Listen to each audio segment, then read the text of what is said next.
ahora al medio porque ustedes siempre se pelean. Siempre se pelean, por favor. No, Bueno, buenos días nuevamente y a quienes se sumaron ahora, un placer saludarlos.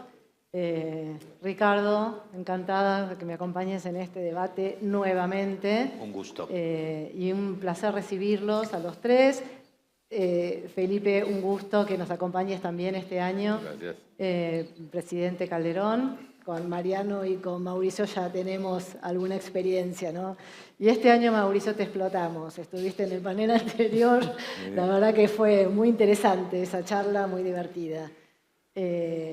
Bueno, vamos a hablar un poquito en la línea del cambio, ¿no? Lo que estuvimos conversando toda la mañana y un poco pensando, yo lo decía en la apertura, ¿no? Estamos en un cambio de época, el mundo está en un momento de alta disrupción y uno de esos factores es la geopolítica. Entonces, qué mejor consultarle, ¿no? Y conversar la visión de los expresidentes en este sentido, ¿no? Cómo ven ellos la geopolítica del momento actual y en especial atendiendo también al tema de que hoy hay elecciones en Estados Unidos, que también lo dijimos. Bueno, hay nueva información para volver a reflexionar sobre este tema.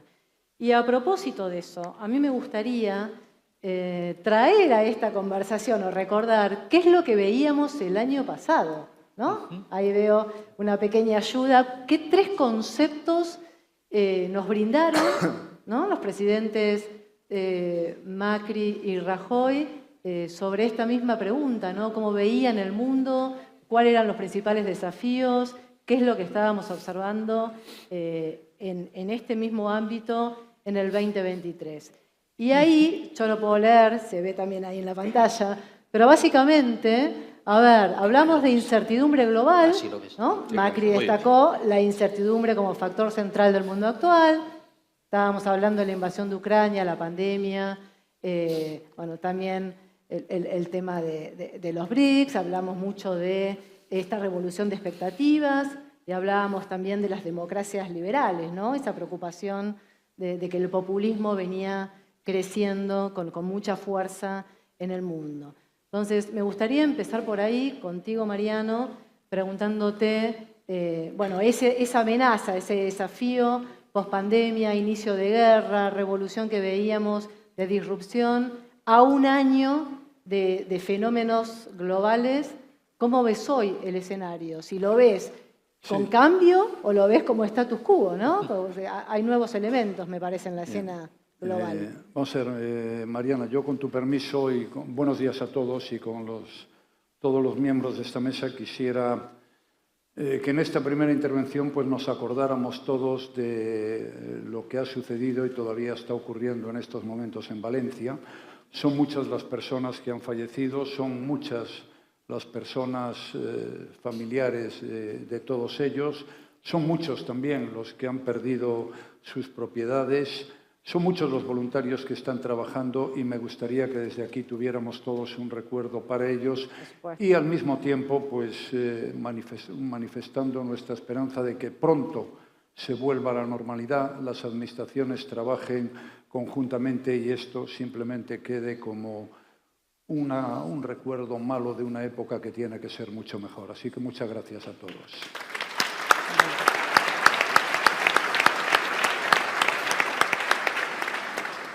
Bien, y ahora, yendo a lo nuestro, los desafíos del mundo, pues yo sigo creyendo que el principal desafío que tiene el mundo en estos momentos es que las democracias liberales están pasando por un mal momento.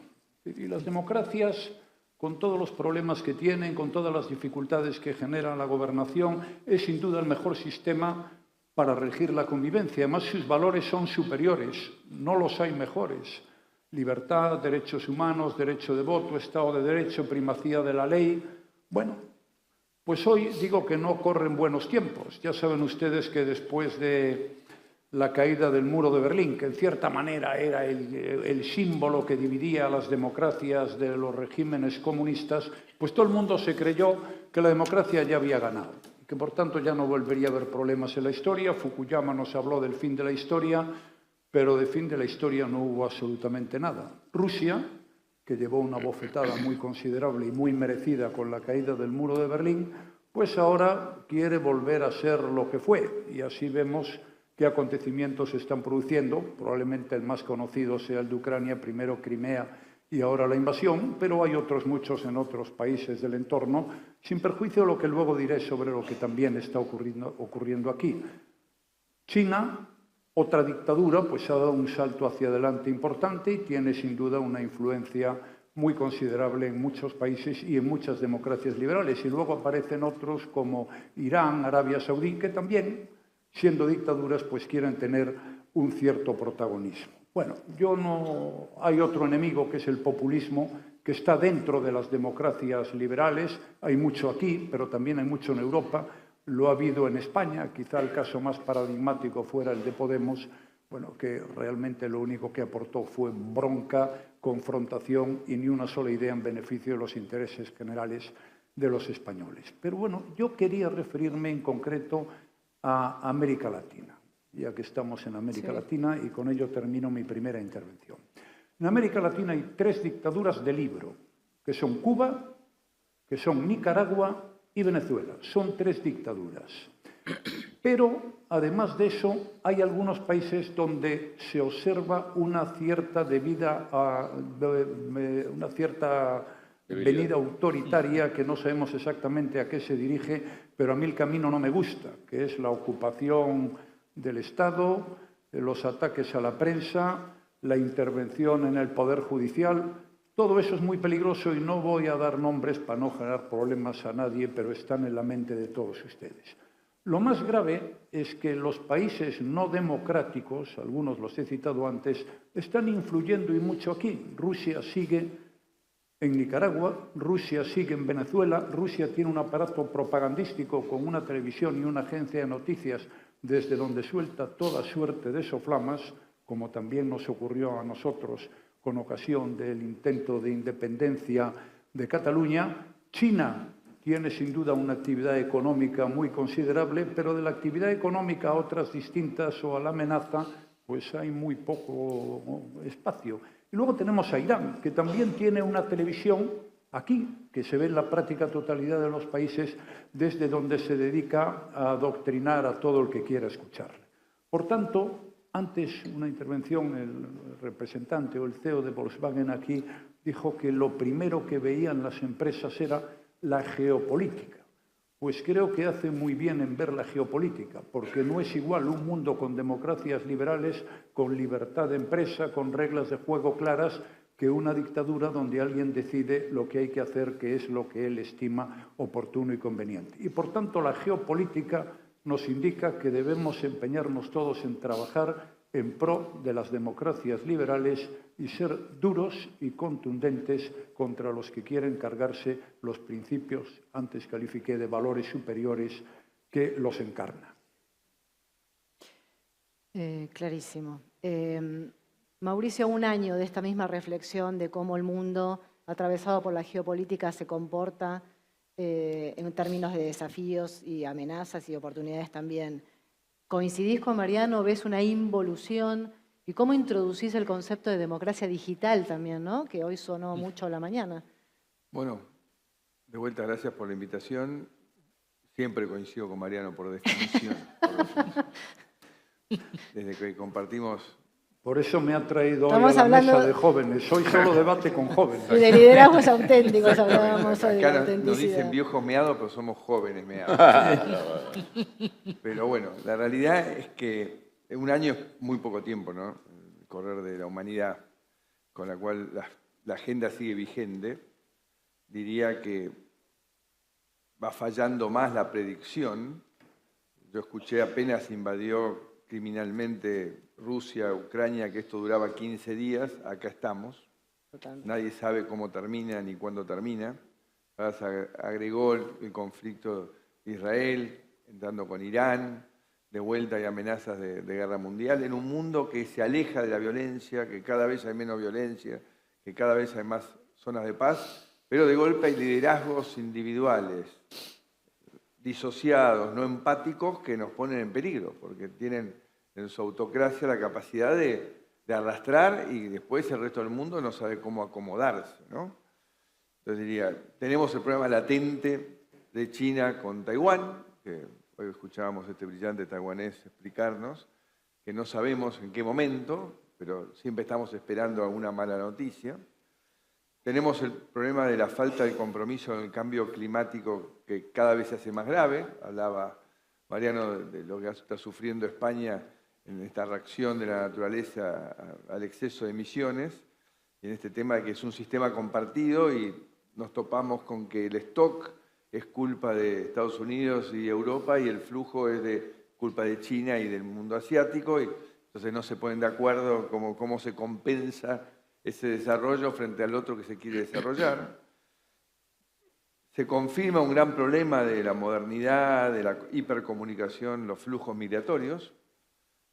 Lo dijo Mateo recién, los jóvenes hacen un grupo, se van, viajan, me prefiero vivir acá que allá, difíciles de parar, alteran los ecosistemas locales, los gobernantes no saben ni cómo asumir la demanda. Madrid debe ser uno de los casos hoy más exitosos del mundo, ¿no? Todos los problemas latinoamericanos populistas terminan radicando jóvenes talentosos o no jóvenes en Madrid, que es tal vez la capital más dinámica de Europa, y ni que hablar la catástrofe migratoria al cual estamos al borde de volver a reiniciar con Venezuela, si no encontramos un sistema entre los países vecinos y el apoyo de los países centrales para terminar con esta dictadura, porque claramente se está por producir otra corriente de millones de venezolanos abandonando, porque este señor pasa el tiempo y por más que se hable y se habla, él consolida la dictadura de la peor manera, ¿no? Haciendo desaparecer gente, matando gente, gente presa, en números que ya ni podemos calcular, si son 2.000, 4.000, porque ya los sistemas de información fallan. Después el otro problema que está apareciendo con la revolución de la medicina que se consolida es la longevidad, ¿no? La nueva tercera edad, ¿no? Que tendríamos que empezar a pedir que ya no digan más ancianos post-60, que sean ancianos post-80, si la psicología de uno se sienta mejor, pero la realidad es que estamos todos asumiendo que vamos rumbo a que se hable de más de 100 con normalidad y que llegue un momento en el cual va a ser decisión de la gente, dicen los científicos, cuándo morirse. Entonces, hay que preparar el mundo para eso.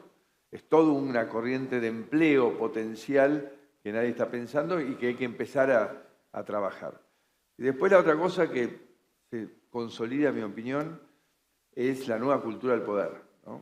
Que la gente no delega más el poder. Los jóvenes, como tienen tanto poder con su celular y con la aplicación y todo lo resuelven, esta cosa de votar a alguien que tenga el poder sobre mi vida en alguna manera, entonces cada vez es más caótica las democracias, como decía María, ¿no? Porque no se respeta esa delegación de poder, hay un cuestionamiento permanente, se exigen resultados inmediatos que no son posibles en un sistema democrático. Y esto no solo le pasa al político, ¿no? Le pasa al médico, ¿no? Y la gente estudia en Wikipedia cuál es su enfermedad y va a discutir el tratamiento con el médico. No va a escucharlo al médico como si fuese un dios.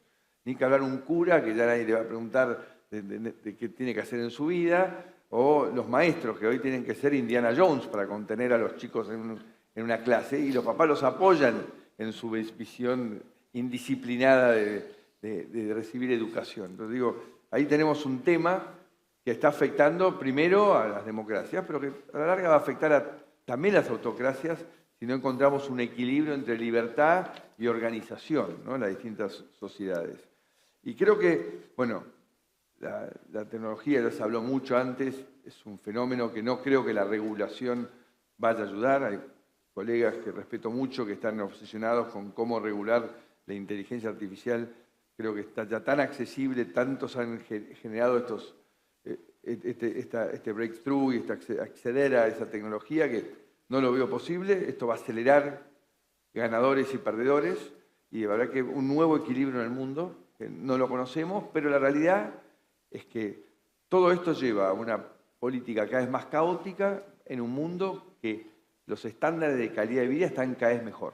Esto no se puede negar, la gente vive más, hay menos violencia, hay más seguridad, hay más acceso a confort a menor precio, porque estas mega compañías lo van logrando mientras los sistemas políticos se caotizan, pierden peso el G20, el G7, todos estos lugares donde se consensuaba más o menos para dónde ir, pero creo que es una realidad.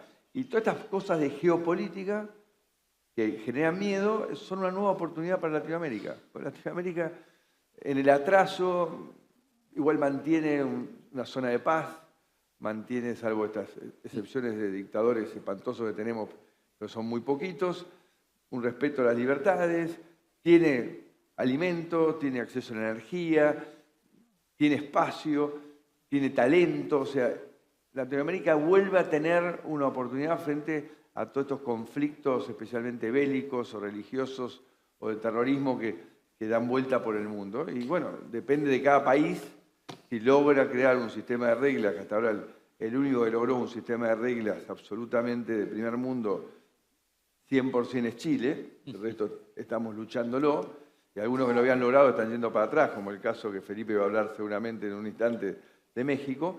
Creo que es una oportunidad siempre y cuando realmente tengamos un sistema de reglas, porque no es una cuestión solamente de recursos naturales, de recursos humanos. Tiene que haber un sistema en el cual se proteja la iniciativa privada, se proteja la realización de las personas. Y si eso no lo logramos, será otra oportunidad perdida. Y, presidente Calderón, es un gusto tenerle con nosotros. Gracias. Además, acaba de aterrizar aquí. Sí, hace un ratito. Hace unas horas. De Roma. Ya ve que estamos hablando de geopolítica, Sí. estamos hablando de democracias liberales, instituciones. Surgía el debate también en la mesa anterior y en la primera de las mesas. El debate del libre comercio versus el proteccionismo, que algunos de los CEOs de empresas han planteado.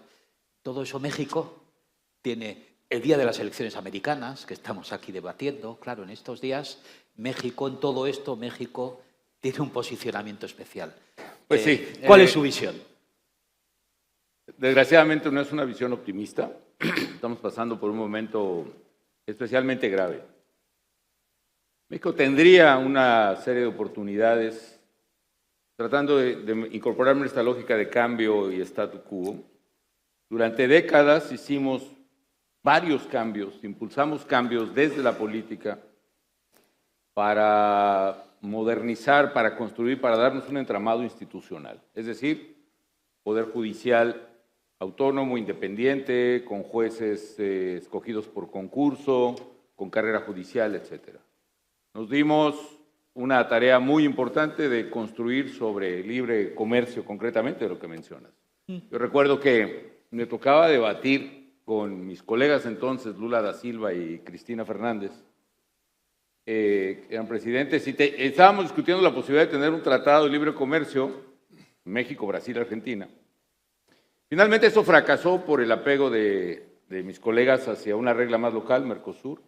Todavía buscamos en el sector automotriz y fracasó también, yo recuerdo, porque la condicionante de mi contraparte era que tenía que ser un mercado libre, pero siempre en equilibrio. Es decir, no podría haber déficit, por lo menos de este lado, lo cual pues era un absurdo. Nosotros decidimos seguir por nuestra cuenta. En materia automotriz pusimos una política de cero, arancel cero para toda la cadena automotriz. Cero.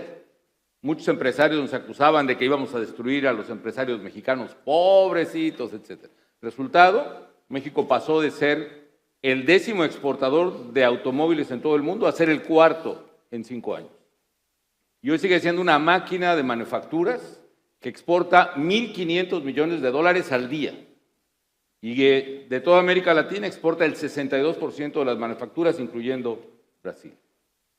¿Qué pasa? Que hoy, precisamente hoy, se decide en la Suprema Corte de Justicia de la Nación, en México, la validez o no de una reforma catastrófica, de las muchas reformas catastróficas que se han impulsado literalmente en los últimos 2 meses en México. Se trata ni más ni menos, amigas y amigos, de desaparecer el Poder Judicial, literalmente correr a todos los jueces, a todos los magistrados, a todos los ministros de la Corte, más de 20,000 personas juzgadoras, y sustituirlas por personas electas por el voto del pueblo, cualquier cosa que eso signifique. Y eso implica quebrantar la esencia del Estado de Derecho. No solo eso, el gobierno ya ha incurrido en una veintena de fallos de la Suprema Corte que abiertamente desacata, dice, no lo voy a obedecer.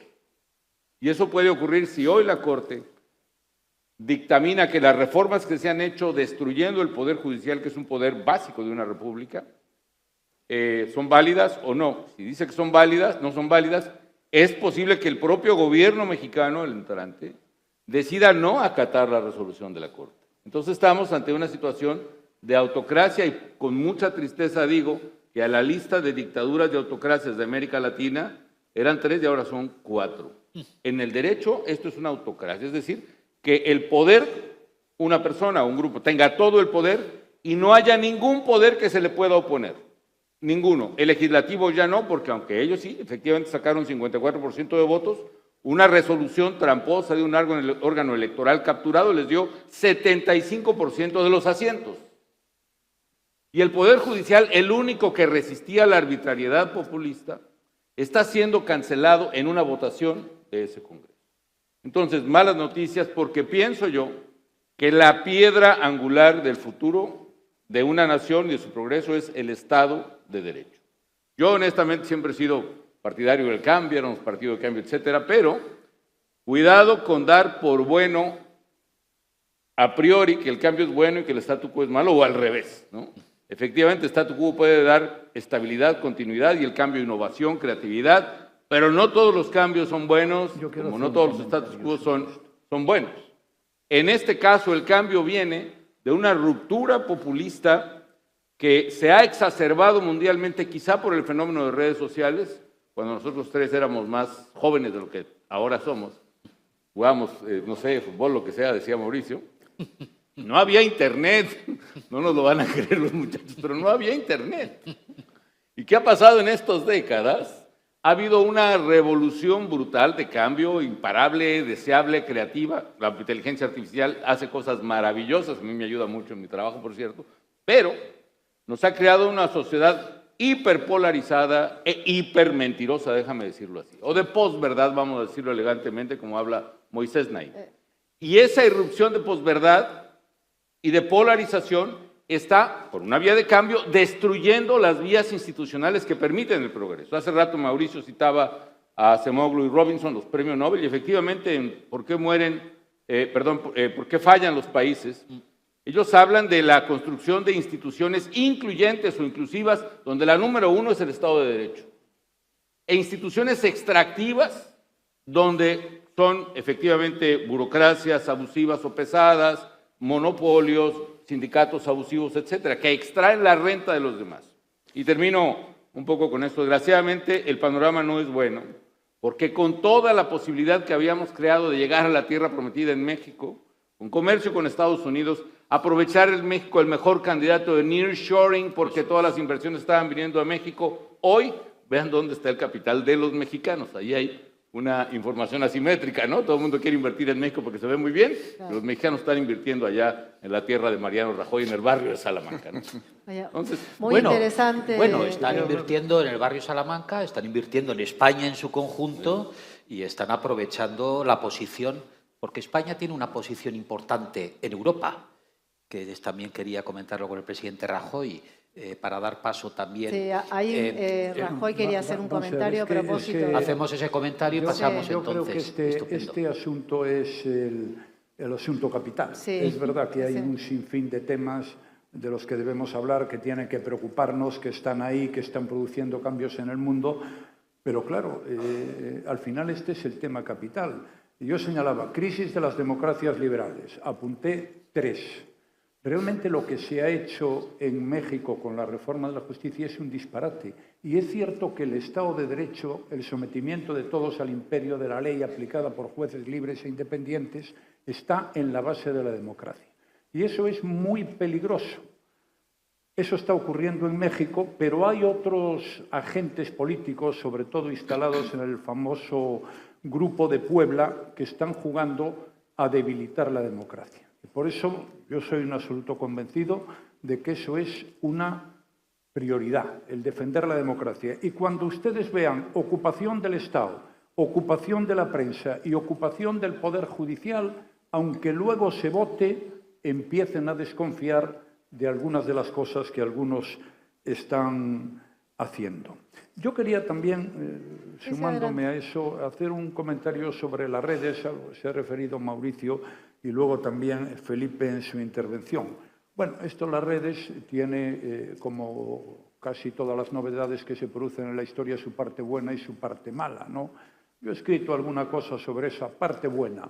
Pues cuando fue la primavera árabe parece que las redes sociales traían democracia, luego ya vimos todos lo que trajeron, pero bueno. Lo mismo ocurrió cuando Obama se presentó a las elecciones de Estados Unidos. Era un hombre nuevo, un hombre moderno, un hombre que utilizaba las redes, que se comunicaba con la gente, etcétera, etcétera. Pero hay dos inconvenientes muy graves, que eso es lo que hace que yo tenga una propuesta sobre este asunto. El primero es que las redes sociales se están utilizando por los populistas y por las dictaduras como un instrumento contra las democracias. Yo pongo un ejemplo. Cuando en Cataluña intentaron declarar la independencia de Cataluña, había miles de cuentas en Venezuela y en Rusia contribuyendo a generar mal ambiente y a falsificar la verdad. Y siempre lo digo, el New York Times dijo que, bueno, que menudo lío, que tenían razón. 4 años después tuvo que rectificar y decir que efectivamente se había utilizado por parte de Rusia y Venezuela las redes sociales como un instrumento contra España. Lo mismo ocurrió cuando se produjo el debate sobre el Brexit, donde los partidarios del Brexit tuvieron un apoyo muy incondicional por parte de la Unión Soviética. Y hay una segunda parte de las redes que es tan peligrosa, o no sé si más si cabe. Es decir, yo me he preguntado, en un libro que he publicado, lo siguiente: las redes sociales, ¿el paraíso de los energúmenos?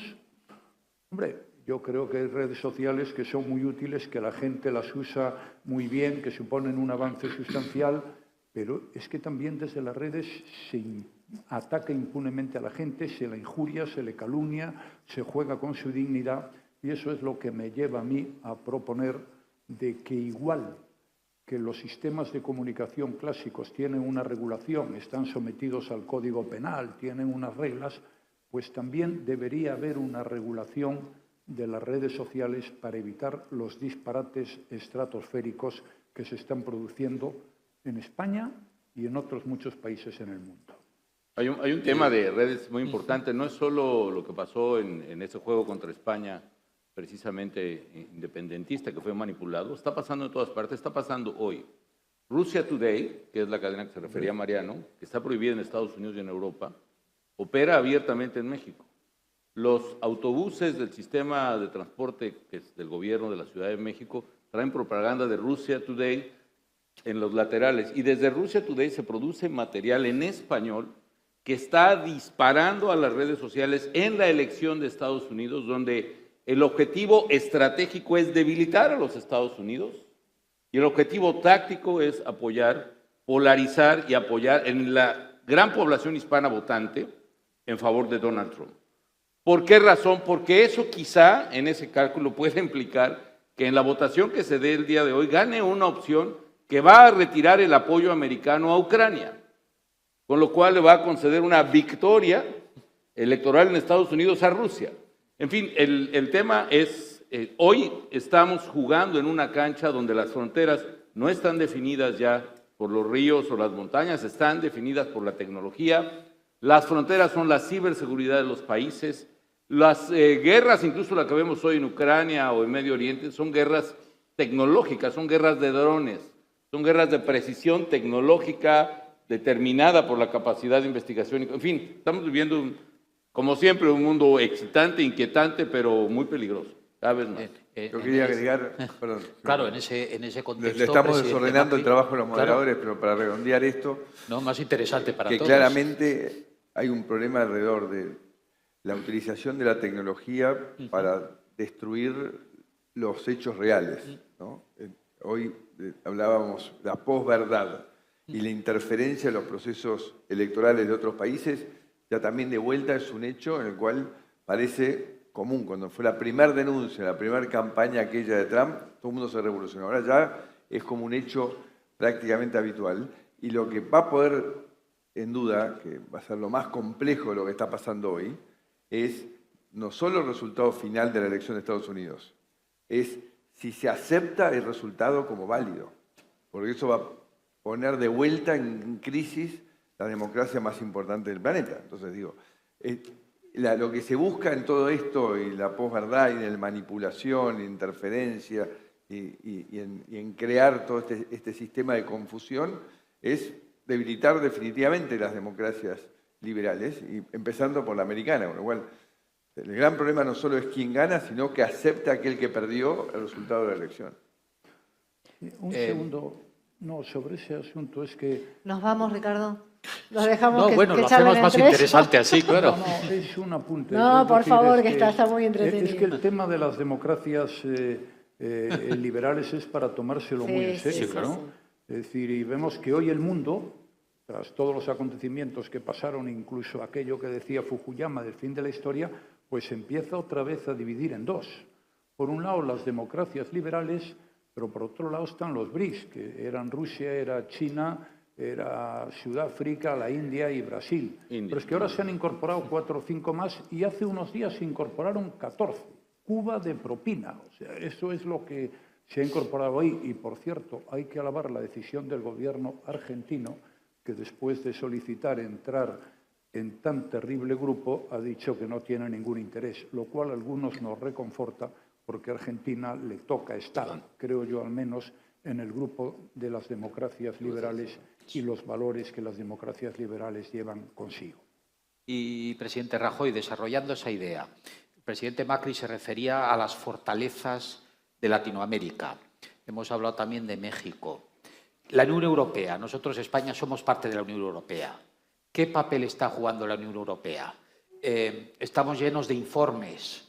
Europa acaba de hacer el informe Letta, el informe Draghi, debate sobre nuestra competitividad, nuestra industria, el debate estratégico del cambio climático. Está ampliándose hacia Moldavia, hacia Serbia, está profundizando en determinadas políticas, pero también tenemos, por ejemplo, el lío de la inmigración. ¿Cómo está esa Unión Europea? ¿Qué papel puede jugar esa Unión Europea con Latinoamérica? ¿Qué nexos nos unen también? Vamos a ver, claro, sobre esto podíamos pronunciar una conferencia cualquiera de los aquí presentes, estar hablando tiempo indefinido, y lo normal es que saliéramos a patadas por abuso frente a la gente que aquí nos acompaña amablemente. Solo haré 2 apuntes. La Unión Europea es hoy fundamentalmente una unión económica. Tiene competencias muy importantes en economía, por ejemplo, en el comercio.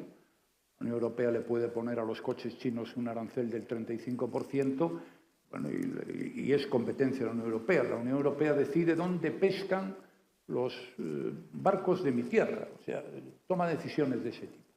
Pero la Unión Europea tiene un problema que también tiene Latinoamérica, que es que en un mundo donde conviven Estados Unidos, China y, si se quiere, Rusia, y ellos hablan con una sola voz y deciden en solitario, pues la Unión Europea en materia de política exterior y en materia de seguridad, pues no decide nada, porque cada uno piensa de una manera diferente, hasta tal punto que hay países como el mío que han dicho que había poco menos que romper relaciones con Israel y apoyar a los palestinos, cuando lo normal es que haya, si quieres pintar a todo el mundo, una posición común. Y eso también le ocurre a Latinoamérica. Cuando ocurrieron los acontecimientos de Ucrania, yo recuerdo que en la OEA unos votaron de una forma, en la ONU otros votaron de otra diferente, e incluso yo creo que en el G20 hubo planteamientos distintos, ¿no? Por tanto, en el mundo al que vamos, yo creo que dentro de las democracias liberales, tanto la Unión Europea como Latinoamérica, que comprendo que en este caso es más difícil, debían intentar, o por lo menos algunos países, una suerte de política exterior y de defensa común. Porque es que si no, no pintas nada al lado de un país de 1.400 millones de personas y al lado de otro que se llama Estados Unidos. Son varias cosas que yo creo que puede hacer América. Perdón, Mauricio. No, quería redondear el tema que me preocupa, que de aquel convenio que iniciamos juntos en aquella época, hace unos años, Unión Europea-Mercosur, Claro, ha habido un gran retroceso. claro. Y se ha generado una corriente de opinión que arrancó en Francia y está extendiéndose por toda Europa, que el Mercosur es un peligro para Europa en vez de una oportunidad para Europa, ¿no? Ese es un tema sorprendente porque se supone que los más desarrollados no deberían tener miedo de integrarse con menos desarrollados, porque debería haber más oportunidad de comercio para aquellos que industrializan más eficientemente y sorpresivamente empezó con el tema del sector farmers, de los productores de alimentos, pero ahora se extendió a un sistema de opinión que está abortando una oportunidad muy importante. Ese tema, yo hice todo lo que estuvo en mis manos, tenía el poder que tenía, Mauricio también lo ha hecho, y hubiera sido una operación sensacional, un tratado de libre comercio de los 4 países de Mercosur y Europa. Al principio las pegas venían más de aquí, al final, justo es decirlo, las pegas venían más de 3 o 4 países europeos que actuaron con una visión muy mezquina y muy pacata de lo que son los intereses generales de la gente. Yo creo que lo que puede hacer, primero, ¿qué cosas están, en mi opinión, haciendo bien la Unión Europea? Primero, el liderazgo en materia de cambio climático. Por cierto, si hablamos de cambio y statu quo, la lucha contra el cambio climático es realmente un disruptor fundamental, que yo apoyo, por supuesto, contra el statu quo de una manera de producir y comerciar que está destruyendo el planeta. Y desde luego me sumo a mis condolencias a los valencianos y a los españoles, mi admiración a Su Majestad el Rey de España por haber ido, dado la cara, mostrar empatía que a muchos liderazgos simplemente ni les nace ni les tiene, pero también hacer una reflexión fundamental. Europa ha sido un líder fundamental en la reglamentación, en el énfasis, en las metas, y tiene que seguir empujando. Y América Latina tiene un potencial enorme, un rol enorme que jugar, precisamente por su gran cantidad de recursos naturales. La recuperación del Amazonas, la recuperación de los ecosistemas, los mecanismos de adaptación, todo con tecnología, liderazgo, fondos, etcétera, puede producirse una gran alianza en América Latina que contribuya desde el lado de la mitigación, esperemos que especialmente natural, a combatir el cambio climático. 2, lo que decía Mariano, la regulación en materia cibernética. Yo no soy un experto, pero me doy cuenta claramente que la regulación europea es muchísima más avanzada que la regulación en América Latina. Aquí no hay, punto. Aquí te roban, te toman, vamos a decirlo así, tus propias preferencias de navegación, tu información, tus datos personales, no te das cuenta y todo el mundo utiliza la información que estamos proveyendo todos los días al teléfono móvil. En Europa por lo menos tienes que pedir permiso si aceptas o no aceptas las cookies, que me parece que es muy importante. Parece una ingenuidad, pero no lo es. Y la regulación fundamental, si las cuentas de ciertas redes deben ser nominativas o anónimas o no, etcétera, puede venir por Europa. Y tercero, hay un vacío, hay un gigante en la sala en el que no hablamos, que es la ausencia de política exterior de Estados Unidos en América Latina. El avance de las dictaduras que ha hecho referencia Mariano, la consolidación de los dictadores, se da precisamente en las narices de una política exterior que fue ausente durante todos estos años, tanto republicanos como demócratas. Y Europa tiene que tener que la empatía, la afinidad cultural, el hecho concretamente de los países iberoamericanos, tenemos con España y Portugal, tiene que jugar un papel relevante de hacer recorrer nuestros pueblos al mismo ritmo y avanzar en la misma progresión de ciertas reglas, de ciertos objetivos, de cierta construcción institucional. Desgraciadamente, y con esto termino un punto en la mesa, los latinoamericanos a veces vamos cargando un lastre enorme de prejuicios económicos, políticos, sociales, de victimizarnos siempre, de hacernos la víctima siempre, de creer que somos los mejores del mundo, somos tan buenos y tan malos como cualquier otro, de que nuestros recursos naturales nos van a salvar. No va a ser ni el petróleo de Venezuela y de México, ya no fue, no va a ser el oro, el cobre de Chile, no va a ser el plata de México, no va a ser el litio de Bolivia, no va a ser eso. Tiene que ser una transformación cultural donde el trabajo, el ahorro, la protección de los derechos, el Estado de Derecho prevalezca, independientemente de nuestra raza, de nuestros recursos, etcétera. Y no entendemos eso. Y a veces quienes creemos en la libertad económica, por ejemplo, y con esto cierro, no somos capaces, por ejemplo, de explicarle a los jóvenes, nuevas generaciones o no, a los votantes, por qué una empresa privada le puede dar mejores servicios y de manera más eficiente al público. ¿Por qué provee un mejor servicio? Incluso obteniendo ganancias. Y ese debate un populista lo gana sí o sí. ¿Cómo voy a permitir que la empresa privada esté presente? Porque ellos solo vienen por las ganancias. ¿Y quién? ¿Dónde está la explicación en las líneas que caben en un tuit? de esa falsedad. ¿Dónde está la batalla cultural que hay que dar, que para las ideas de libertad, democracia, derecho y responsabilidad en las que creemos, que son las que cambian al mundo, no solo Europa, no solo América Latina, no solo Asia, prevalezcan y ganen? Perdemos porque no somos capaces de crear una narrativa poderosa como sí es capaz de hacer el populismo.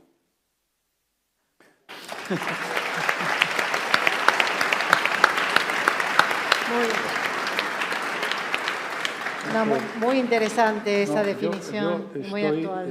Estoy absolutamente a favor de eso. Es decir, los gobiernos o cualquiera que tenga alguna responsabilidad en la vida se legitiman por los valores que defienden y también se legitiman por la eficacia en su gestión. Y desde luego, tampoco debería costarnos tanto defender los valores y hacerlo con contundencia y con éxito de las democracias, porque son infinitamente superiores a todos los demás. Es decir, el Estado de Derecho lo entiende todo el mundo, los derechos individuales, el derecho al voto.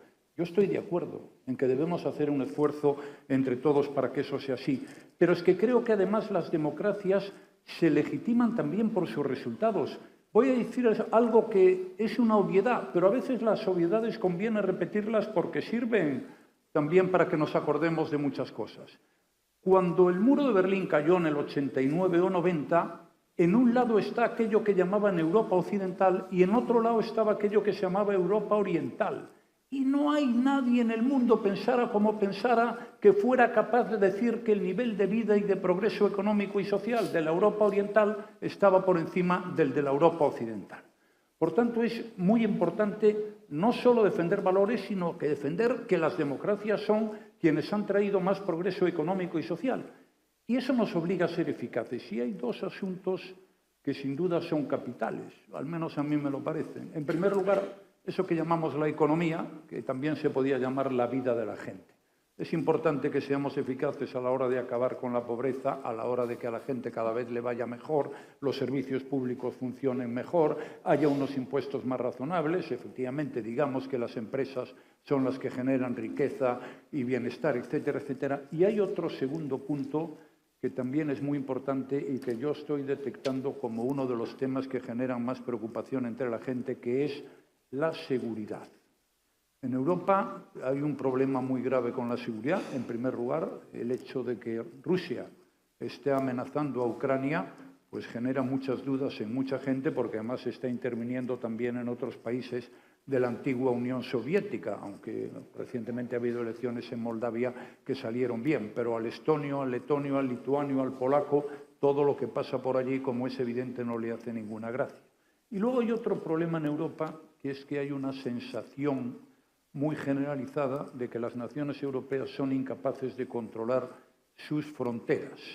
Y eso acaba teniendo problemas de todo tipo, que no son para tocar ahora, pero acaban generando la seguridad de que no somos capaces de controlar las fronteras. Y un Estado que no es capaz de controlar las fronteras, pues acaba teniendo problemas como está. Por tanto, defendamos nuestros principios y nuestros valores, hagamos ver que son las democracias las que generan más progreso económico y social, y no los que hacen demagogia, prometen, anuncian un mundo mejor y luego solo generan fracasos.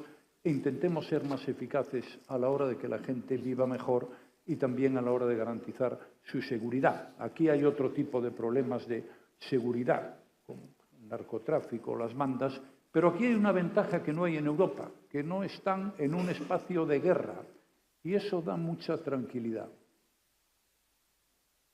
Sí, Felipe. Bueno, el punto es que, aunque no estemos en un espacio de guerra formal, digamos, interestatal, sí tenemos en el caso de México más o menos 100 muertos diarios, 100 asesinatos diarios. En los últimos 6 años hubo 200,000 homicidios reconocidos por el Estado, porque ya incluso están modificando los parámetros para reconocer que es un homicidio doloso o no, y 50,000 desaparecidos.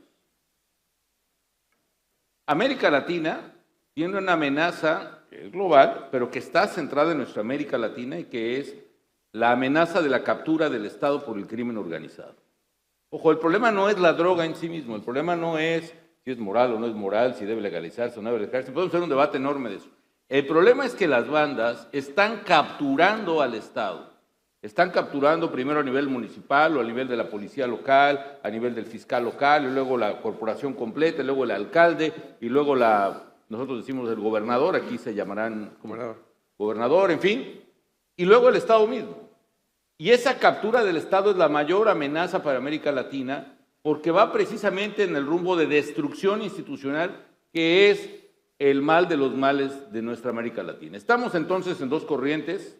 Una es la que compartimos nosotros tres, que es la de construcción de instituciones, Estado de Derecho, entre otras.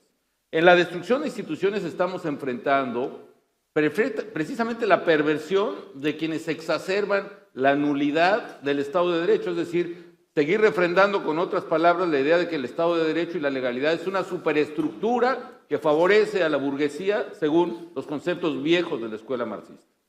Es una superestructura que hay que destrozar a como dé lugar. Y dos, está siendo atacada el Estado y las instituciones por el lado de la criminalidad ante un Estado ausente, débil, corruptible, que no se ha fortalecido en las crisis económicas que hemos tenido, y lo que está haciendo esa captura es sustituir al Estado. ¿Por qué razón? Porque el verdadero negocio del crimen organizado es la extracción de rentas. En otras palabras, es cobrar impuestos. Es protection rackets, es extorsión, es derecho de piso. Dame dinero si quieres trabajar, dame dinero si quieres que no te secuestre a tu hijo, etcétera, etcétera. En fin, esa amenaza va en un sentido, lo peor de todo que nos puede ocurrir, quizá lo que esté ocurriendo, es que se junten las dos amenazas a la institucionalidad. La criminalidad por un lado y el populismo por el otro, que en muchos de nuestros países, duele decirlo, pero van de la mano y están ganando. Son socios. Naturalmente son socios. Bueno, ya nos estamos quedando sin tiempo. Realmente para mí fue un placer escucharlos, muy interesante, se dio una dinámica que fluyó. Y esto, qué increíble, ¿no? Porque planteábamos el cambio cultural y el status quo, convencidos de que el cambio y la transformación, pero este punto de vista de decir, defender las democracias, algo tan básico y esencial. Democracias liberales, defender las instituciones, ¿no? Pasan muchas cosas, el mundo disrumpe de mil maneras, pero volver a sentar las bases en la relevancia de la institucionalidad y del liderazgo también. Una cosa que me gustaría, Mauricio, bueno, ya que estamos acá en Buenos Aires, porque también el liderazgo, ¿no? El desafío de liderar desde catástrofes, como mencionaban al inicio, que lamentablemente está viviendo hoy la zona de Valencia y también Cataluña, bueno, se está propagando, la dificultad del narcotráfico, que debe ser dar esa batalla, la verdad que es muy compleja, y en este entorno donde las sociedades quieren pelear por el bienestar, surgen outsiders, ¿no? Nosotros hoy tenemos al presidente Milei, que también es una expresión distinta, ¿no? Eso podría asemejarse al cambio, pero detrás de eso, outsiders, que hay muchos ejemplos en el mundo, hay una insatisfacción, ¿no? Esta cosa de las expectativas se vienen revolucionando, no es tan fácil satisfacer las necesidades de las nuevas sociedades, se habló mucho a la mañana, y un concepto que me gustó, que lo dijo Antonio, respecto del liderazgo, hablaba de que hoy el liderazgo es más abierto, más solidario, más generoso, más cooperativo. Entonces la pregunta, Mauricio, en concreto es, yo veo que, recuerdo que el año pasado en este mismo foro, yo te pregunté quién iba a ganar las elecciones muy cerca del balotaje, y vos dijiste que votabas por Milei porque defendías el cambio. Hoy, cuando diseñamos también el espacio, el panel anterior con Mateo, reconocíamos que si hay alguien que empezó a hablar del cambio y lo sostuvo, fuiste vos cuando contabas este inicio del PRO, bueno, cambio, cambiemos y demás, cómo evoluciona, cómo se resignifica la idea del cambio, y hoy estás apoyando al presidente Milei, teniendo discrepancias en algunas ideas, pero manteniendo la importancia del fondo, discrepancias en algunas formas, pero cada vez que tenés una intervención pública sostenés la importancia de apoyar lo que le toca hoy al presidente empujar, ¿no? Entonces, en esa metáfora, un liderazgo generoso, un liderazgo abierto, creo que podríamos interpretar estos gestos que estás teniendo. Y la pregunta es, de cara al 2025, que hay un hito también importante para nosotros, son las elecciones de medio término, ¿cómo te posicionás ahí? ¿Cómo entendés que podés desde tu rol apoyar ese cambio? Bueno, Claramente la opción era el cambio o la continuidad con lo peor de la historia argentina y apoyamos y estamos contentos de haber apoyado el cambio. Y no solo eso, sino que estoy muy orgulloso de nuestros dirigentes que han sido los que han permitido que exista una ley bases que empieza las modificaciones, sostenido un DNU 70 que es el eje de las desregulaciones en la Argentina y 2 vetos que mantienen la firmeza sobre el equilibrio fiscal, ¿no? Que son las señales que le ha dado la Argentina y que, como el presidente mismo lo reconoce generosamente, el PRO ha sido el protagonista importante para que eso suceda. Y creo que en la vida me ha tocado ya desde aquella época cuando tuve que decidir si me quedaba solo, más solo que un periodista llamado Hugo Guerrero Martínez, que decía solo a la medianoche, diciéndole que no a Diego Maradona cuando quería ser técnico de Boca y no estaba en condiciones físicas por sus adicciones. Y tomé esa decisión y me quedé solo, por más que no era lo conveniente, porque el país me pedía que diga que sí. Y comprobé que a la larga, después Boca terminó siendo el número 1 del mundo durante varios años para la alegría de los hinchas de River durante toda esa época, porque construimos un camino institucional, ¿no? Finalmente. Entonces acá lo mismo, la decisión es hacer lo correcto, que es apoyar un cambio que la Argentina necesita, independientemente de lo conveniente o no electoralmente. Igual yo creo que nuestros votantes están valorando lo que están haciendo nuestros dirigentes, se dan cuenta que hay un peso, que hay una experiencia, que hay un conocimiento, que obviamente el grupo que trajo Javier Milei al gobierno, siendo un outsider de verdad, no es comparable solamente con Grillo en Italia, él realmente viene de afuera del sistema, no tiene ni el Partido Republicano detrás, ni el ejército como Bolsonaro, él es un verdadero outsider, con lo cual no se le podía pedir y la gente no le pedía experiencia, y esa experiencia y esas capacidades se las intentamos dar en cada momento. ¿Y por qué? Tenemos que hacer lo correcto, ¿sí? Más allá de que hay un capítulo enorme que hace al desarrollo de la Argentina y Latinoamérica, que Felipe y Mariano han insistido una y otra vez, que es la institucionalidad. O sea, tener moneda, no tener inflación, es algo que casi todo el resto de Latinoamérica lo ha logrado en el siglo pasado, empezando por Paraguay en el 2003, y todos los países que nos rodean no tienen ni problemas de inflación ni de moneda. El desafío empieza después, cómo desarrollar un país en forma competitiva con el mundo entero demandando por los mejores trabajos.